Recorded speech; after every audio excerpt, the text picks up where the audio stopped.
Thank you, everyone, for joining us. Really excited to have a conversation this afternoon between the curator and some of the artists who are in the upcoming AfriKin exhibition for Art Basel Miami Art Week. My name is Joseph Underwood. I'm a curator and also a scholar of African art history. I teach at Kent State University in Ohio, and I maintain an active curatorial practice. So when Mr. Alfonso Brooks invited me to curate this project, I was really excited to see the dynamism of works that were submitted for consideration. Artists from all across Africa, the Caribbean, the United States, and other parts of the diaspora put together some really phenomenal packages. And as we thought about the ways that these works would resonate with each other, we came up with the theme Scenes from Home. Home is a multifaceted concept. It's not just a physical place, it's not just the people around us, it might not even be our bodies and this world. We have to think about all the different ways that we situate ourselves in a home. And so today I'm joined by two of the artists who are in the exhibition. Very excited to have them with us. And I'm going to read a bio for each and then hop into our conversation. Ronda Brown is an Indigenous interdisciplinary artist, educator, and cultural steward based in Los Angeles. Her practice spans ceramics, painting, and digital media, rooted in her identity as a Black Indian descended from Indigenous people of the Americas. Over 3 decades, Brown has honored her ancestral lineage through sacred dance, fire keeping, and land based ceremonial practices, all of which deeply inform her art. A master ceramicist, she produces works that center healing, memory, and the sacredness of land and lineage. Brown earned her BFA and MFA in ceramics from the City University of New York, building on foundational studies at Hampton University. She's received numerous awards, just a few of which include the Jablonski, Mary T. Poppers, and Connor Awards, and currently serves as co-director and consultant of the Artist Residency Program at Still Life Studios, and leads the Zen Way Heart, H-E capital A, Art Center in Costa Rica. Our second artist joining the panel today is Yannis Davy Guibinga. He's a photographer from Libreville, Gabon, who's now based in Montreal, Canada. His work seeks to reshape narratives around Africa and its diaspora. Using portraiture as a tool, Guibinga celebrates and documents the diversity of African identities, exploring how culture, gender, and socioeconomic factors intersect to shape an individual's experience. His photography highlights a new generation of Africans confidently embracing their identities, creating images that are powerful, dignified, and visually striking. Guibinga has collaborated with clients including Apple, Nikon, Adobe, and Squarespace, and his work has been exhibited internationally in countries all around the world. Featured on platforms like CNN Africa, Document Journal, and Harper's Bazaar, his photographs have also been acquired for permanent collections, including the Wedge collection in Toronto. Well, formalities aside, thank you both for joining me this afternoon. Thank you so much for having us. Thank you for having us. Yeah, so let's start with just a very simple, how do you personally define home? We can think about how that definition might have shifted through your life. You could put a little biography in there. That can be your experience as a human, as an artist, as a traveler, someone from the African continent or in the diaspora. So just what is home and how do you define it? We'll start with Yannis. Um, I think I would say it home to me is where like the place where you find yourself the most safe. Um, and I think not even just the place necessarily, but just like the feeling of like safety and comfort and the ability for yourself to be yourself and to kind of like let your guards down and like feel safe and feel comfortable. And for me, that's a concept that kind of shifted as I traveled away from where I was from. Um, it shifted from being just a place because growing up, I was just considering Libreville to just be home. But then when I moved to Canada, and I've lived in Canada now since 2013, um, so almost half of my life has been in Canada at this point. And so now home is just kind of more of a feeling and kind of more of the people around you I've found. And also because my mother also and my sisters also moved away from Gabon eventually for work and for school. So like, and in my mind, home is kind of like wherever she is. She's in Belgium currently.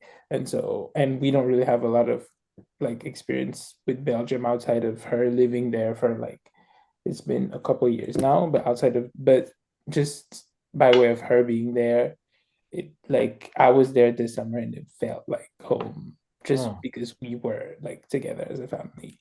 And so I think it's that feeling of like community and like togetherness and safety that is what home means to me more than a physical space. Yeah, thank you. What are you thinking, Rhonda? Um, so for me, home is multi-level or multi-dimensional. Home first, when I think of home, I think of Mother Earth. So Mother is home for me, this earth that we live on. And then home is in the heart, next. And so I've had the pleasure of living a decade, my 20s in New York, and then came back to Los Angeles. I'm a Cali girl at heart. But home is, where your heart is. It is the community that is around you. It is um, a feeling that literally can be created wherever you are at. And so um, for me, so that's simply where home is. It's in the heart. And in the bio, you mentioned the center is still being built in Costa Rica, but I really realized that because I do have a secondary residence in Central America. And, you know, here, as you can see in my background, I'm a collector and there's things, and that space is very minimal, but it is also really feels like home. Hmm. And it is because of the connection I have to the land, to the people, and which for me even signifies that when I come back, I get rid of things here because I realize that, the tangible, the aren't really needed. I feel just as comfortable and, as he said, safe, um, and connected there as I have here, as I did in New York. So that is what home is for me. I love that push and pull of the very large scale, like Earth, and the very personal and intimate, the heart, right? And Yannis touched on it. It's not necessarily just a geographic place, but it can include geography. Uh, it can be the two homes that Ron has described. It can also be going to a place you rarely spend any time, like Belgium, and yet finding home there because of other touchstones like people. Um, a lot of the works in the Scenes from Home exhibition that is going to open at the end of this month in Miami, they really grapple with memory. And memory is a tricky thing because uh, our memories are very flawed and we can like rewrite them in our minds. They can become something like nostalgia, where you remember it more positive than it was, or they can be trauma, where like a single moment or season really stands out more than it should for the proportion of your life. So with these inherited or imagined or complicated memories, I'm wondering how you all navigate this tension when creating a sense of home or when creating your artwork. Where does memory come into that? Something that is mined up, something that is inherited, like an oral story from an ancestor. How does memory play into your work? We'll do Rhonda, do you want to start for that one? Yeah. Memory,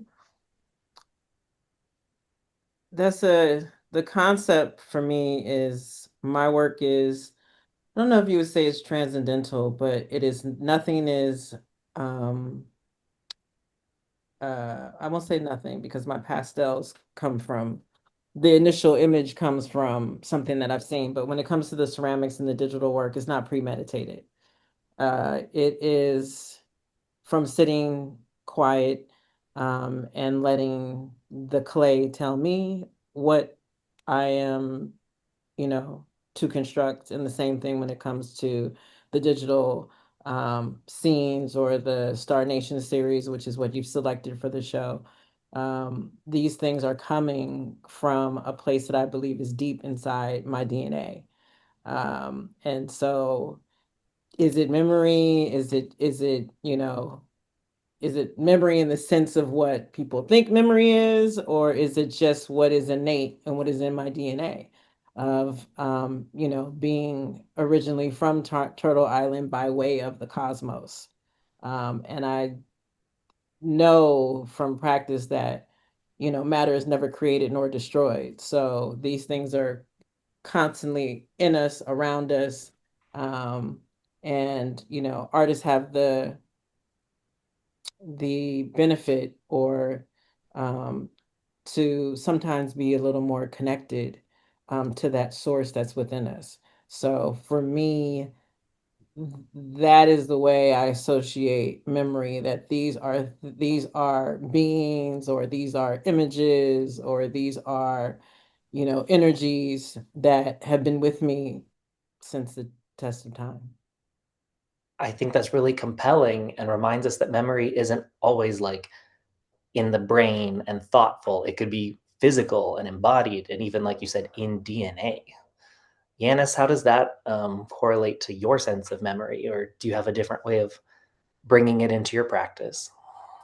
I think for me, memory comes into play as kind of, so as a photographer, I am very interested in creating visual stories, and a lot of these visual stories are very inspired by or paying homage to African cultures, African mythologies, and some sort of African cultural, like maybe event person or things of that nature. And so I use, I'd say, the memory, the history of the continent, particularly sub-Saharan Africa, particularly in Gabon, where I'm from, or across Western Africa. And so I use that history, that mythology, kind of like as uh, a foundation for inspiration and for storytelling. And then I build on that with my own references, with my own visual, my own visual taste, my own visual kind of like preferences, and like my own visual universe. Because I'm also very interested in creating, because a lot of the stories we have on the continent, especially about mythology, about the creation of the world, about kind of like um, these kind of like foundational tales about like that kind of explain why society and humanity rather is the way it is. Um, a lot of them don't really have any visual documentations, and so I'm really interested in kind of thinking about how I can interpret these stories with my own kind of visual perspective and my own visual language. And so that's how I use memory and archive and history as kind of like a springboard for visual storytelling. That's I feel like there's a couple artists who are doing that right now, looking back to oral histories, which obviously don't have the visual component to them, and then using something like photography, which is a very has its roots in documentary, right? Like taking from reality and lodging that as a fixed image in a photograph. And how do you blend these two things together? Something that's so ephemeral as an oral history with something as fixed as an image and a point in a particular place in time.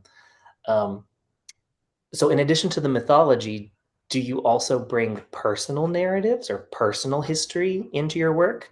Or are you mostly still at this stage telling the stories of other people? Um,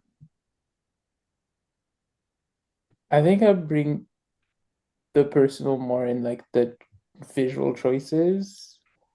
I think that's more of when I have done series that are like more personal to like my own self. But I think for a while I was very interested in kind of using photography as a way to tell stories from the continent that most people, even people from Africa, were not necessarily aware of. Because again, there's not a lot of, if any, visual documentation. So that's kind of like what I was really interested in doing. And so I was not necessarily thinking about kind of using photography for my own experiences, if that makes sense. Sure. There was kind of a not an educational aspect, but I wanted to use images to kind of um promote and like broadcast these stories to like everybody. Hmm. Yeah, we'll see as time passes if you enter your self-portrait phase or have like Yeah. personal narratives. Yeah, we have time, hopefully. Yeah. Um, well, just kind of quickly on that, Rhonda, would you consider your work to be self-portraiture in any way? Is it memories of the self or just the self as it's kind of connected to the more celestial and supernatural or what how would you resonate with the concept of a self-portrait? Um, I would say no to the self-portrait in the in the Conventional, in the yeah. conventional, exactly. The Star Nation, which are what you selected. Should I just pull them up? Should we pull them up? Yeah, you can pull one up. Um, the Star Nation I consider is the above. That's the celestial, which is a very good word for it. And then the ceramics is the earth, right? So whether you go biblically or, fashioned it from earth. So for me, it's like the above and the below. And when Mm, you say a self-portrait, we are from in indigenous, we are star beings in many cultures, by way of the cosmos. And so would this be what in the celestial realm what I might appear like? Then there it is. In that case, it might be a portrait. And the interesting thing is, I do portraits in my pastel series, but it's really about energy. Um, the difference when it comes to the ceramics or even the digital, I don't do, like I said, it's not premeditated. I think I've done one piece. I was asked to do a piece of work, a digital work for, it was when the riots were happening. And for me, there is enough work when it comes to, in these terms, like I have to give disclosures because there's so many things that people, don't want to use. And, black is for a lack of a better word, but black Americans, right? There's so much dialogue and there's plenty of imagery about what we have gone through, right? That, like, this is a narrative that has been pushed upon us. It's a narrative that's literally um supported, but what's not supported is our rich indigenous celestial spiritual tradition, right? So for me as an artist, I don't necessarily pick the topic about what I live. I'm a inner city school teacher of 25 years. So it's like I live the struggle. I'm not finna paint the struggle. So what I'm interested in is sharing, and we're not just interested is what I'm called to do is to reintroduce or also share our celestial spiritual side of who we are, right? And connected to the unseen, really the unseen part of the world. The unseen realms is what um I know my mission is here to do. So, the Star Nation, although it seems as if this is abstract, and these images are taken directly from JPL or NASA photos. So they are not things that I, just totally, just manipulated and created. Like I literally, this is the Psychic star system. And it has been collage, but it has not been stretched or morphed. It's just literally been people call it fractal. And so, and the interesting thing is I sit and I listen, what star system to look at. And the one that's showing here is really interesting because I called it my um, guardian. It resonated as the guardian when I saw it. And then I do the research after the fact. So I hear what star system to look at. Um, Snigus star system came about. And then when I researched it in ancient times, it was considered the golden guardian. So back to your memory, it's in the DNA. It's exactly what resonated. And anyone who's looked at it was like, oh, I see something in there. I see why you called it your guardian. And so that for me is the connection with the work. It is, on a, I don't want to say it deeper because it sounds cliche, but I am looking to reach people outside of the mundane, and that was what I think my work is called to do, if that answers your question. Absolutely. Long Yeah. answer. Did you say Monceros was one of your favorite pieces in the series? Monteros is one of my favorite pieces. This is the Montero star system. And the interesting thing is I can't wait for people to see it because the lenticular allows you to see multiple images at one time. So you will see the larger, and then I also take it into the smaller because, you end up getting different images. I don't necessarily tell people to, what I see is what you see, but we all tend to see the same thing at some point. And so there is a being in this star system that looks just like Yoda. It has the long, he's one, they're green, it has the long, and this is no color manipulation. This is literally what Wow. was being shown in the space photo. But there is a being there that has the same ears as Yoda. It's very small, sitting like Yoda sits. And you know, for me, and it's multiple. There's just like they come in pairs. It's not just Yoda, it's Yoda and a counterpart. So it's the yin and the yang, even in the star system. Mm. And you know, they are what I also call my star escorts. When making these, what resonated was we're all assigned, an escort. And you just don't know that your escort is with you a lot of times because of the distraction that's happening. And so I, have been blessed to not only realize the escorts, but, they show themselves and, wanted to be brought into the into the real world by way of these pieces. Mm. I'm gonna ask another question here, and then use this last image as reference, and then we'll go look at some of Yannis's work. But Rhonda, I'm wondering how can artists, I mean, how do you do it personally, but maybe even advice to other artists, how can we balance reverence for ancestral knowledge, cultural traditions, with the need to innovate, the need to respond to the contemporary, the here and now? Because sometimes I think those feel like opposites, right? Like ancestral, heritage, tradition is the past, and then contemporary and technology and innovation is the future. And sometimes there's the idea that they're on opposite ends of a spectrum, but I have a suspicion your work says they're actually quite related. So how would you answer that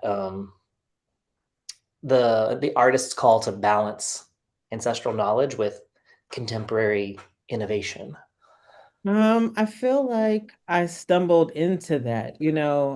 I started digital work because digital media actually started encroaching into the general ed, art Oh, curriculum. curriculum. Yeah. And Yeah. so I was a collage artist by just like passion in my graduate program. I had a whole room that was based on like that was dedicated to collage.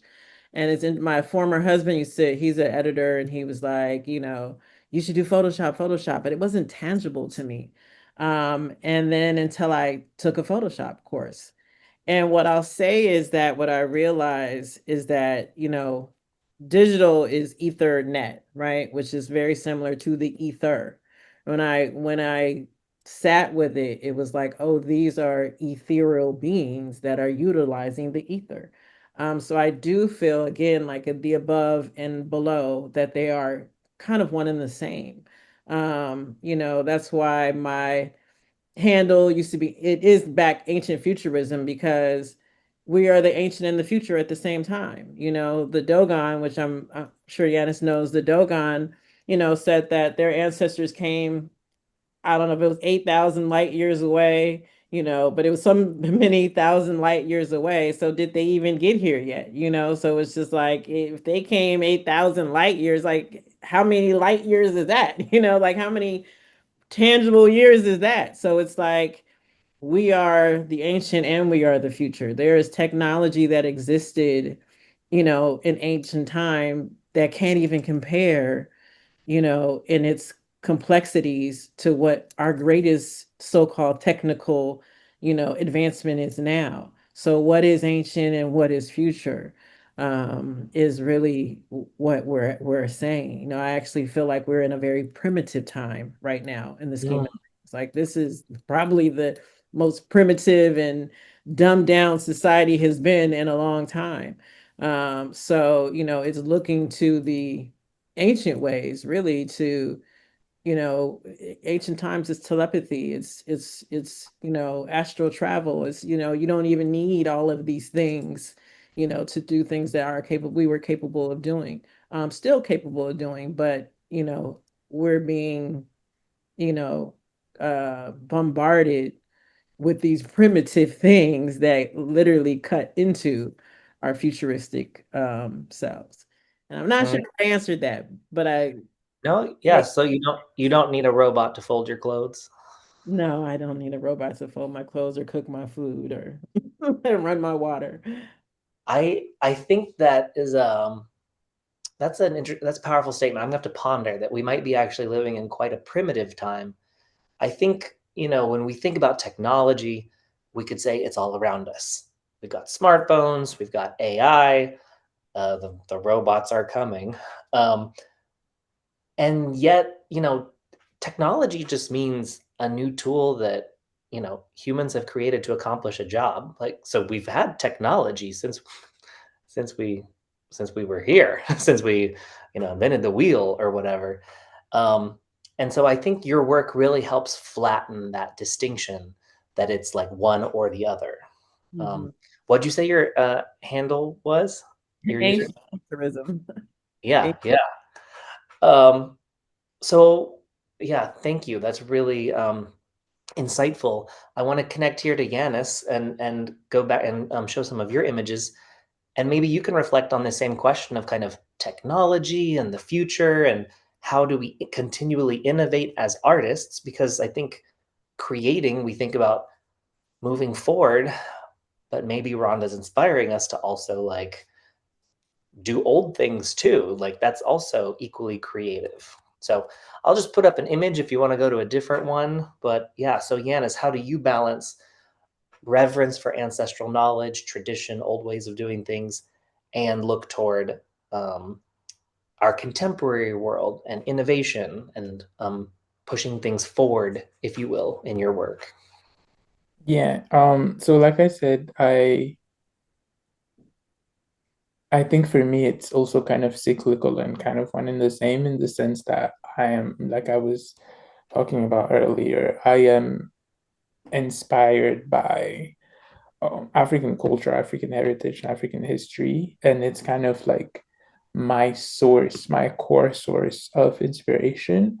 And so from there, I think about like what I'm interested in telling, and like what I'm like the images I'm interested in creating, and the visual worlds I'm interested in constructing, and kind of how I can do that with photography, but also with image editing and like compositing, which is something I do a lot in my work.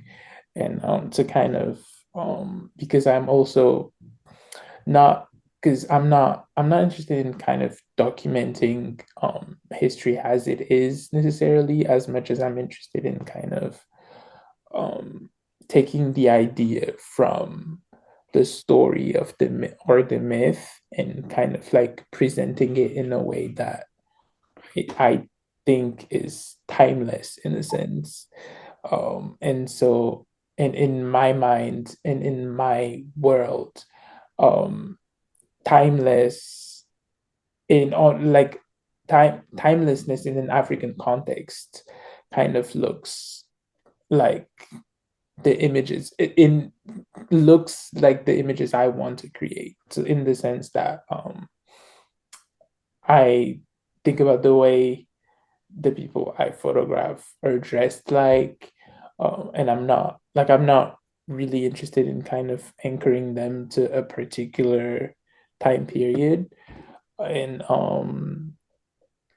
even also in like the settings they're in.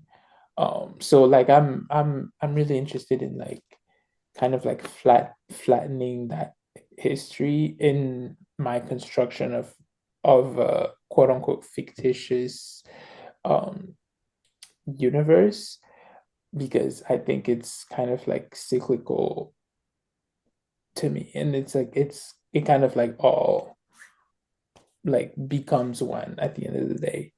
And so in the images I present at the end of the month, so the series is titled Feathers in Flesh, and it features two brothers, Hassan and Elias, who I met in Paris. So the series was created in Paris this summer, and so I was very interested in telling a story of marginalization within marginalization, if that makes sense. And so, if you know a little bit about how the albino community is in Africa, you know that there are some places on the continent where they're like heavily persecuted, and where they're like hunted, almost not almost hunted, and like killed, because some people think that they have like supernatural like powers and things of that nature, so they try to sacrifice them and things like that. So and even just in society in general, in like contemporary society, they are, even I when I'm thinking about going back to growing up in Gabon, we saw albino people around, but it was kind of like in awe in a way, because it's obviously not something you see often. And so I was very interested in exploring that idea of marginalization, and like the idea of difference. And so I put the brothers in, so in it's kind of the visual story of these two brothers that kind of meet this animal, and like how, and seeing how like they kind of end up finding commonalities in the way they look, and like their strike, like how striking the color is, and things of that. And so the story throughout the series is kind of about how the three of them kind of like find community with one another, and like find commonalities with their difference. And so we see how they exist kind of like in contrast to their surrounding, which is very black in all of the images. And it's kind of like a commentary on like how they exist in communities where they're not necessarily they're kind of marginalized just in the way they look. And Mhm. so that was kind of yeah, that was the idea for all of the images. So, as we look at these images, could you talk a little bit more about how they're actually created? Are the brothers, and I'm assuming it's an albino peacock, right? So, Yes. how are they each shot individually, and then you're collaging them in Photoshop or some other kind of post production technique? Can you talk about the Mhm. process a little more? So they were shot all together, but the it's the environment that I manipulated a bit more to kind of increase the contrast. So we shot in a garden in this house in Paris, but there was like some things around, and there was a bit more light around, but I was really interested in that idea of the subjects of the photo. So these three kind of living in contrast and in a like living in an environment that is not similar to them, to themselves. And so that's why I kind of manipulated the images to increase the contrast by removing most things and leaving just like dark leaves and like shadows and things like that. Yeah, they are sumptuous images. I was immediately taken when I first saw them. So thank you for sharing them with the exhibition. I'm, I think as we think of home, right, one of the connotations is community and connection, which I think is what you're really kind of emphasizing here, the idea of um, almost like these folks on the margin or the periphery Mhm. who have found each other. Exactly. Like this idea of like found family and like community. I mean, not necessarily found because two of them are actual brothers, Sure, but sure. like found family and community and like this kind of like intentional community building, like this intentional decision of being together, um, and like staying together and supporting one another. I'm gonna pull the images back, um, unless really quickly, and this is off the cuff. Do either of you have a question or comment for the other's work? And I can like pull up that image or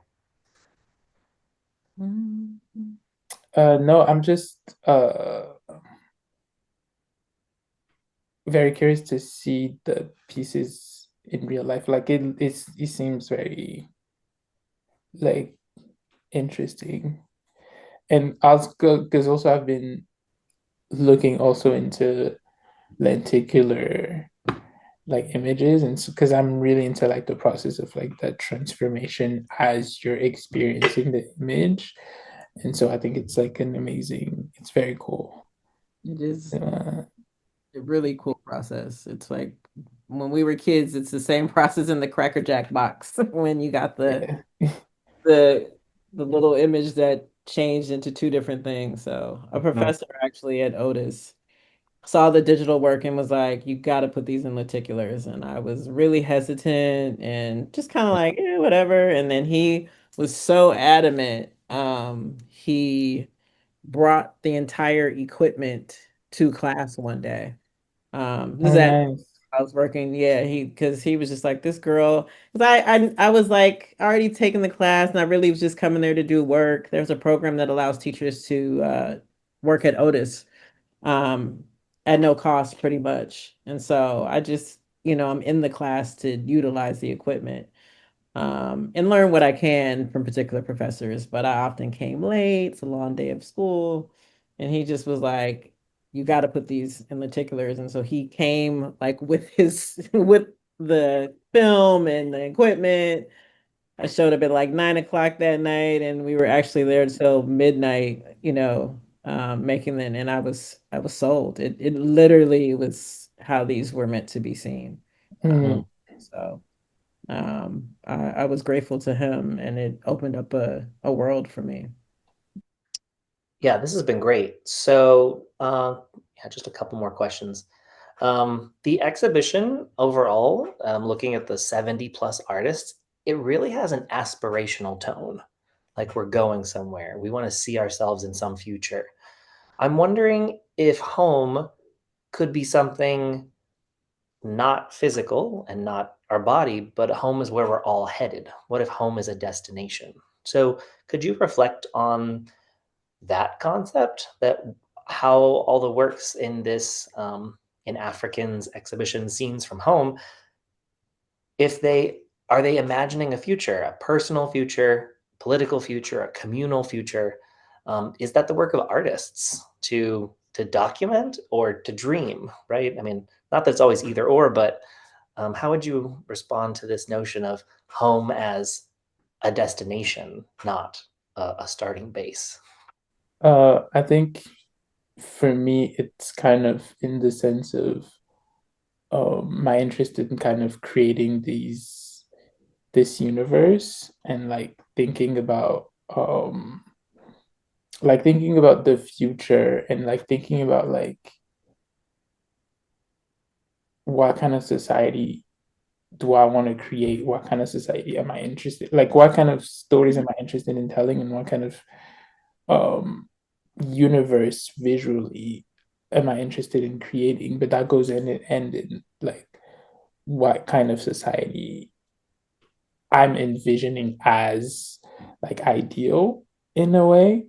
And so I think all of that when I create goes kind of together. And so the worlds I create visually are kind of the worlds that I'm hoping we are like going towards as a community. And so yeah, it's kind of like I'm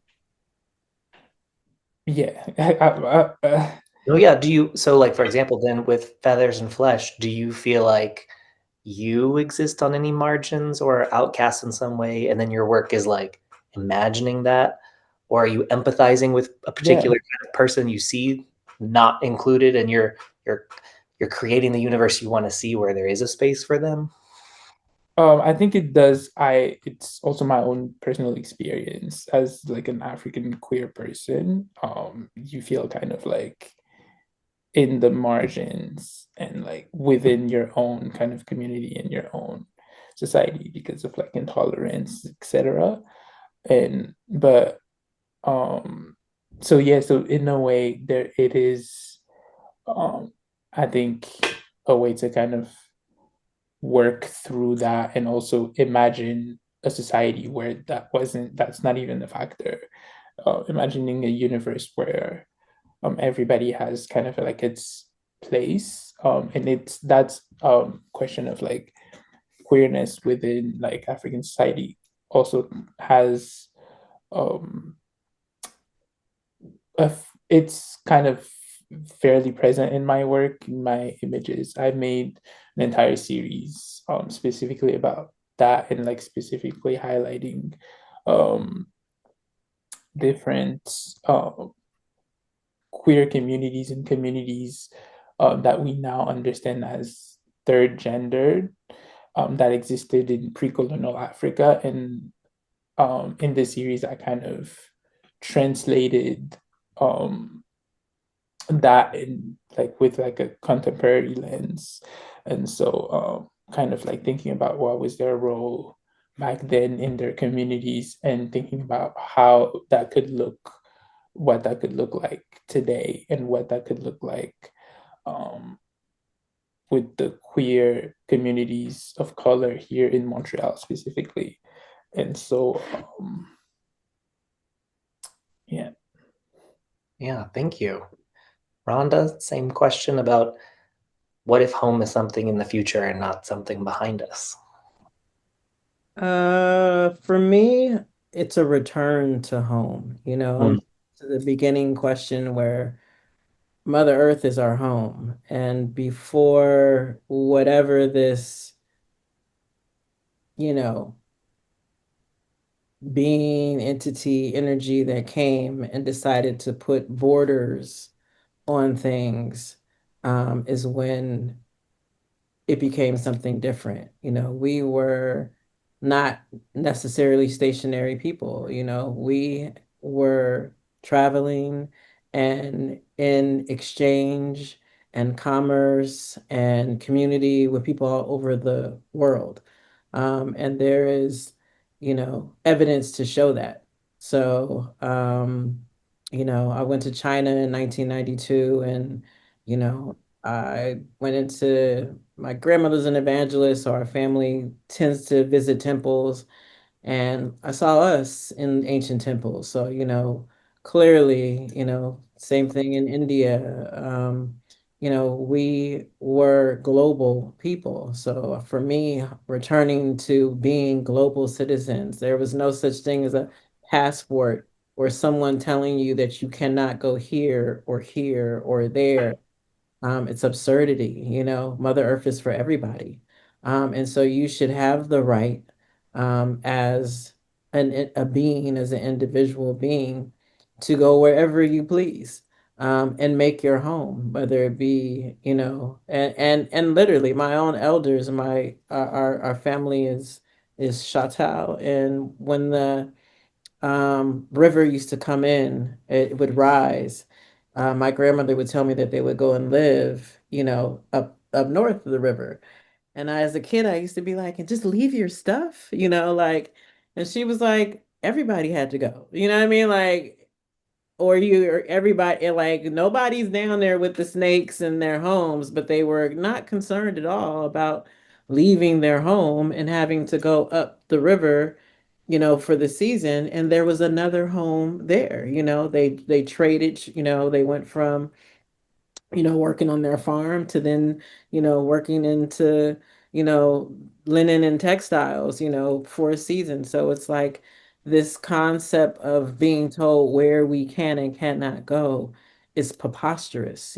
So, home should be, as it, in the scheme of things, America has been that for many folks. They have been able to come here and make that, this their home. When it's not necessarily that for us to go other places. So for me, I would say returning, to allowing Earth to be available for everyone, with this abundance and with all that she has to offer us. Everyone would be able to make home, wherever there is a space to be made a home. Mhm. So, that for me is where we should be going. Mm. Back to that. Yeah, you kind of stole the thunder of our last question of the afternoon, which was going to be about, the world is shaped by migration, by people moving, by people going from Gabon to Canada, and I think we're in a time where a lot of nations and states are putting up walls and putting up borders and giving less passports, giving less visas. The idea of, we need to each stay where we're supposed to be, like stay in your lane. And I think part of what's really exciting for me as a curator who works with African artists or Afro diasporic artists is so much of the work is borderless. It's like not about a specific nation or national identity. Um, and so maybe our final parting thoughts, for our visitors as we're encouraging them to come see this show in person and engage art in wherever they're at, whatever neighborhood you live in, right? Go see art. But what can art do in an era of borders and politics and putting up walls? What can your art offer to the average person? Is it a means of escapism? Is it a way to dream while we wait for the walls to come down? What's your thought on that? Yeah, I think it's kind of all of it, to be honest. And I think it's also whatever that whoever is looking at the image wants it to be, or the art, whatever whoever is like experiencing the art wants it to be. I think uh, what I've learned is that a lot of people's experiences and perspectives obviously influence a lot the way they experience um, your work, regardless of your own intentions. And so I've kind of learned to be okay with kind of like letting that kind of flow and just like explaining and presenting what I wanted to communicate and like what I was inspired by. But then people are still gonna be like, oftentimes people are still able to kind of translate that through their own perspectives and their own lens. And but I think in general, art um ideally is a form of escapism, but also like a way to think differently, but also deeply about things, about society, about humanity, about who we are, where we are, also like where we're going. And it's kind of a way to grapple with these questions, which are especially now, especially these days where people are so busy with like life, they don't really get to think about these things often. And so, if art allows for them to actually sit with these questions for just for a little bit, I think um, it's a good thing. I think it allows everybody to think a bit more critically about where we are. And when we do, it's only when we do that that we can improve for everybody else.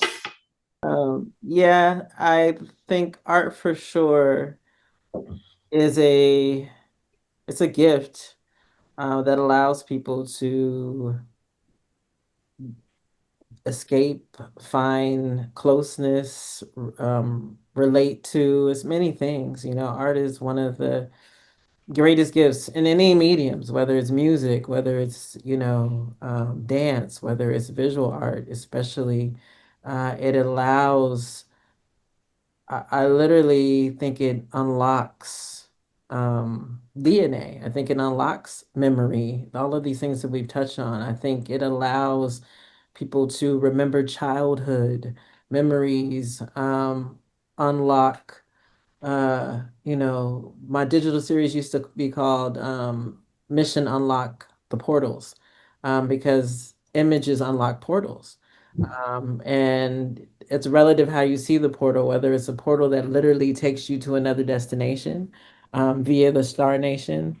You know, I've had some incredible experiences. I showed these at a gallery that I put on myself. I wanted to shoot, like, now that I'm, retired and working, what I wanted my work to look like. And it was here in the neighborhood, and I live in the Murd, which is probably the largest area of Black folks. And I had this homeless person come in, and came every day. The show was only up for 2 weeks, and he stayed at this one star system.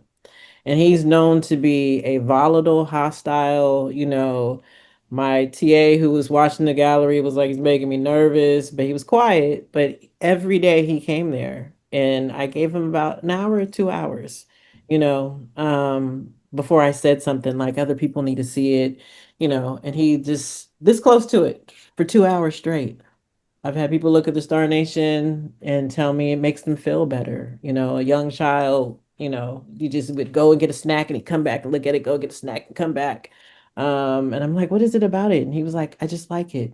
So it's triggering something in folks. And it literally, I believe it's what Star Nation particularly resonates, with people. I've had someone see Jesus, and someone else see a demon, so it is a perspective of what comes with you and what it unlocks in. And so I say art has that ability to communally bring people together, to calm the savage beast, to bring joy and happiness. So I think home is a really great uh, overarching concept, especially with the diaspora, because more people are becoming aware that it is that narrative that we all just came from this one location is not necessarily the narrative.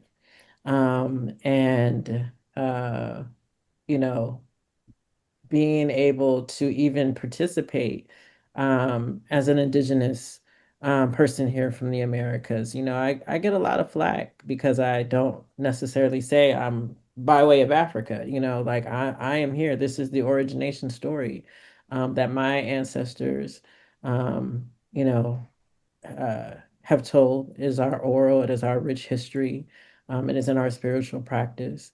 But I know we're brothers and sisters, and so being able to come together and speak of really the overarching thing, which is we are all here together living on this planet. We are all here to be stewards of this planet. It cares for us. And so we need to care for it. And there's many, just as there's many billions of beings and entities and things that exist the same way with the art, so I believe, we have so many artists because there's so many people we need to speak to and reach and touch. Hmm. um, and so this is a great way to do it is through, visual um, context. Well, and as a historian, I'll tell you, there's been a lot of times when a certain artist wasn't allowed to travel to a certain place, and yet their work could go. And I Mhm. think one of the things that's really exciting about art is that you all know you put your heart and your soul into something you've created. When you send it to be in an exhibition or a museum or even a collector's home, right? Like you're sending part of yourself. It's an avatar of yourself that's going to be in that space. And so, I am upset that some artists who want to come for our show in Miami can't because of a border, a visa, or whatever. And yet there's still a resistance in the fact that their work is there on the wall in conversation with these other 70 artists. Mhm. Um, so I'm just so honored that you all have submitted your work and that I get to write about it and think with it and curate with it. So thank you so much for sharing um, your work, and thank you for sharing your hearts and minds and thoughts about your practice this afternoon. Um, I encourage everyone to check out the exhibition in Miami. All the details are on AfriKin's website and across social media. And I guess there's nothing to say, but have a good afternoon. Thanks. Thank Thank you you all. so much. Great conversation. Thank you. Thank you. Thanks.